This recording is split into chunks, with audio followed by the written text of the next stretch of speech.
انہی چیزوں میں سے ایک چیز ہے صدقہ کرنا. جب چاہے کیجئے، دن میں کیجئے، رات میں کیجئے، اجالے میں کیجئے، اندھیرے میں کیجئے، تھوڑا کیجئے، بہت کیجئے، جتنا چاہے کیجئے.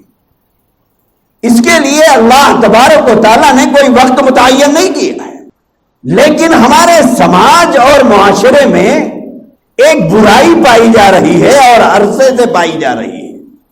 دراصل یہ برائی مشرکین مکہ کے اندر پائی جاتی تھی، حدیثوں میں اس کا ذکر موجود ہے.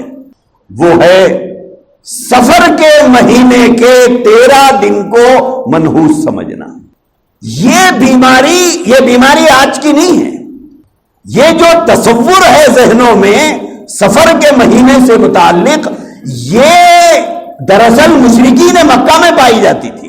اور آج بھی ہمارے پاس کیا نمازی، کیا بے نمازی، کیا دیندار، کیا بے دیندار، کیا مرد، کیا عورت، کیا پڑھا لکھا، کیا ان پڑھ، ایک بڑی اکثریت کے اندر اس مہینے کو منحوس سمجھنے کا مزاج پایا جاتا ہے. لیکن یاد رکھنا، یہ مزاج مومنانہ نہیں ہے، یہ مزاج مشرکانہ ہے.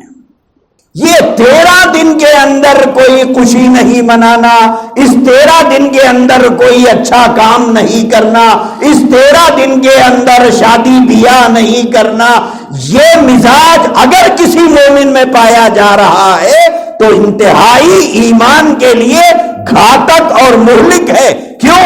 یہ مومنانہ مزاج نہیں، یہ مشرکانہ عقیدہ ہے.